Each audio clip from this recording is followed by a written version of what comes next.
Құрметті Металл KZ каналының тәркелеушілер, мына қазіргі видеода біздер осындай сабвуферді ашамыз.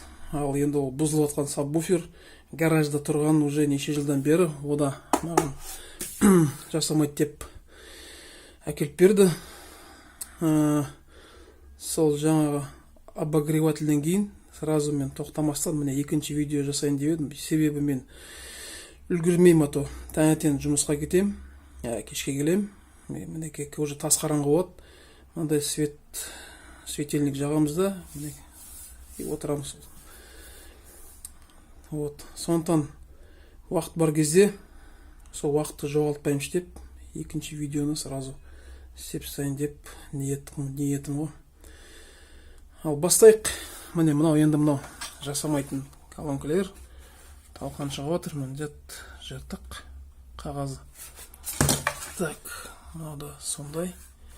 Оның үшін бәрін уже даже проводтарын өздеген краскілер кетіп, без настроения болып тұр ғой.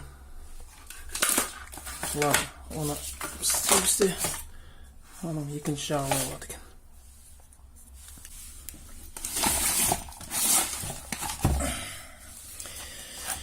Так, уже көріп тұрған заттарымыздар мына жерде міне мынандай радиатор.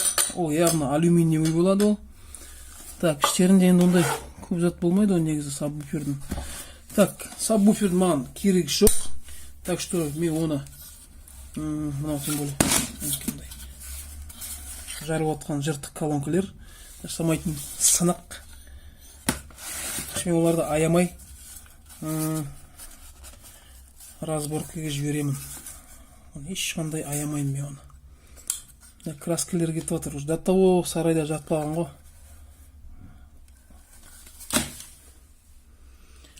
Ал бастайық жұмысымызды. Міне мен мына кішкентай бір пищалканы аштым. Ішінде мінекей екі магнит. Мындай стаканчиктің ішінде болған. Мына сірә корпус. Азантай алюмин ба, темір ма? Темір екен. Темірге кетем, темірге жіберемін. Мусор. Қоқыс. Так, мынау екі магнит. Енді мен не үшін қосылдым?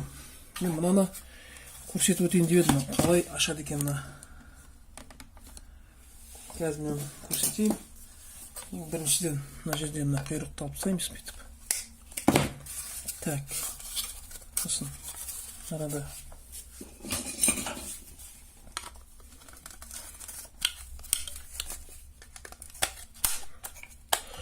мүмкін біреулерге керек болып қалатын шығар. Мына колонканы қалай ашатын.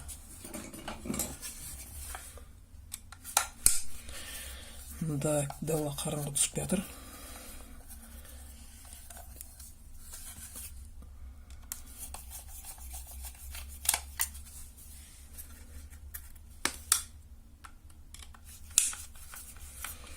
Ең бірінші мына жерде мынандай 4 шуруп бар. Сол 4 шурупты ашсақ, уже все. Оны ашылды деп ойлауға болады уже.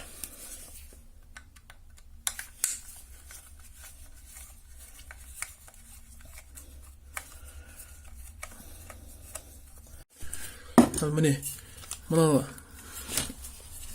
ашып болғаннан кейін отвертканың ұшын тастым мына жерге. Сосын бүйтіп балғамен ұрасыз. Мынау кейден бүйтіп шығады. Бір жерден емес, бір-екі жерден ұрасыз да. Міне мына өз-өзіме ашылады, босайды. Сосын ішіне магниттерді шығарасыз. Мынау енді магнит, мынау темір. Менде өзімде мынандай магниттердің толы. Мен мынау металл ломға жіберемін. Тек міне осыны көрсетейін деп едім, қалай ашылатын. Кішкентай міне екі пищалканы аштым. Енді буферге көшеміз. Мына негізінде буфердің шуруптарды ағыттым мен уже.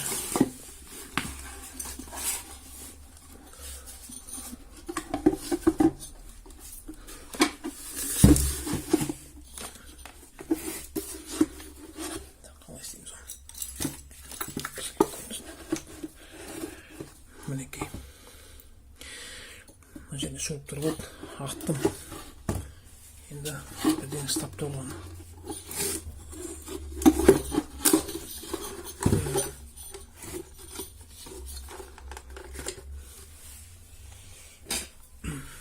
Так.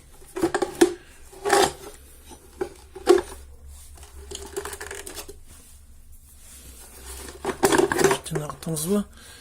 Әлде бұл жерден кесіп тастайын ба? Бұл ома қажет емес. Значит, біз оны бүйтіп кесіп тастаймыз да болды. Оны ешқандай проблема қылмаймыз. Оны аяйтын ештеңе жоқ. Сірә өртенетін нәрсе.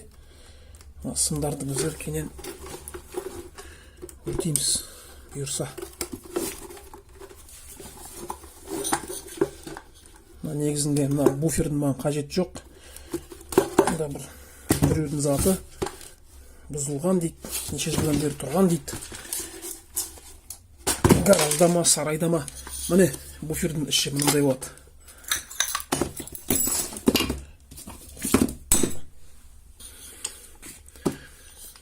Мен осы мынандай сабвуферді бірінші рет ашып жатырмын. Өзімге де қызық болып тұр, ішінде не заттар бар екен.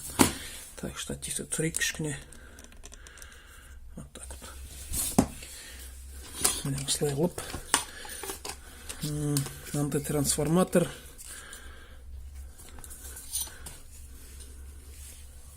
Трансформаторда бос тұр екен ғой. Бір шуруппен тек.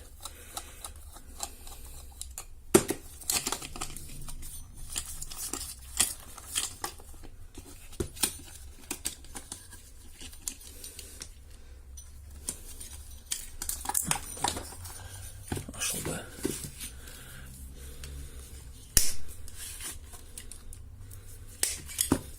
Ішінде мыс па, алюмин ба, білмеймін мен зат екен.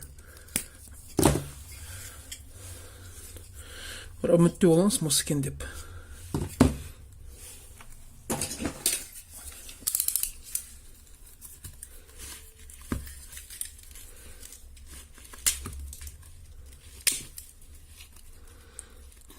Мыс екен.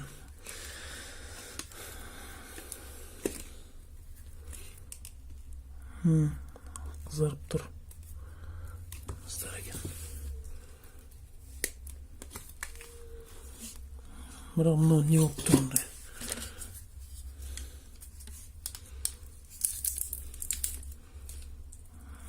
Ішін қарайды екен ғой.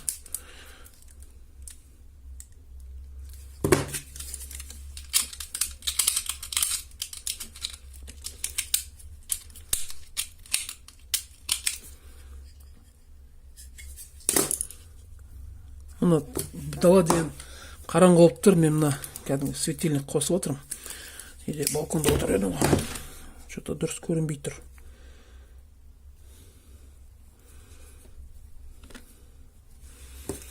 Дұрыс көрінбей тұр.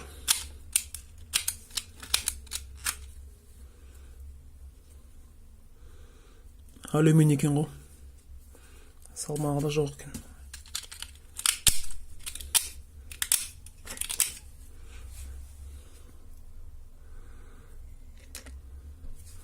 Алюминий екен. Өкінішке орай.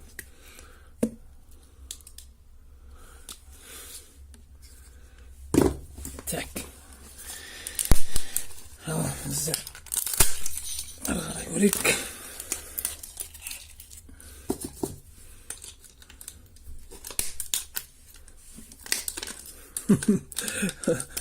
Біреу айтқандай, кейде мына платалар сындырған кезде Кинг-Конг тірі дегендей әзілдейді. Амне көрейік. Жалпы дым жоқ екен деп ойлаймын. Мына көк. Бауырлар, кім білет, міне мыналарда ішінде не бар екен? Күміс бола ма, күміс болмай ма? Қандай деталь жалпы өзі? Мінеке мынандай көкшіл цвет. Әрине ол кем емес қой. Бірақ ішінде күміс бар. Мүмкін ішінде күміс бар шығар.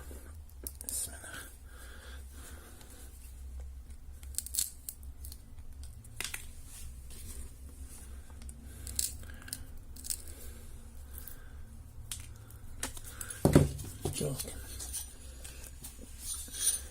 Та біз не көріп тұрмыз, мына жерде мындай радиатор көріп тұрмын мен. Так, мен қазір бар ғой, мынаны әдептегідей до конца ашып болайын, одан кейін қосылармын. Мінекей сабвуферіміз ашылды до конца. Енді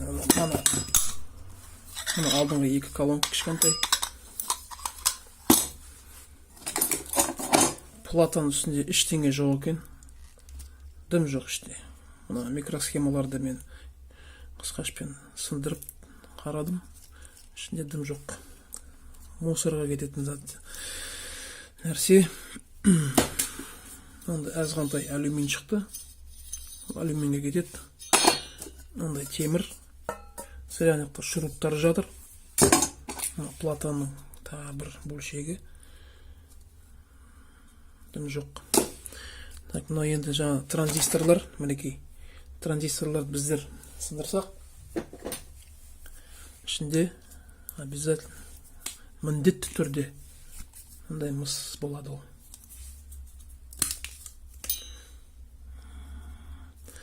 Мына темірі астыңғысы. Ол мыс.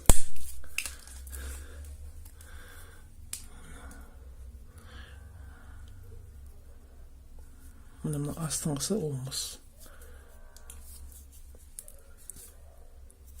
Ондайларды жинаймыз. Бұйырса мен бір видео шығарармын осы транзисторлар жайлы. Соларды бәрін сындырып көреміз, қанша мыс шығады екен. Мына енді жаңа трансформатор, бірақ ішінде енді сым мыс емес, алюмин болып шықты. Ештеңе етпес енді. Так, және де мінекей мынандай сымдар бар.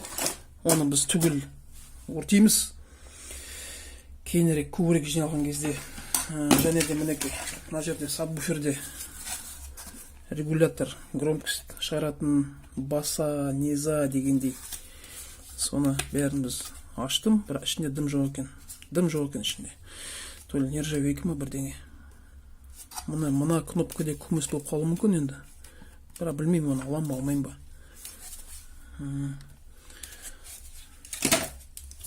Бүгінгі енді видео роликтерім осы.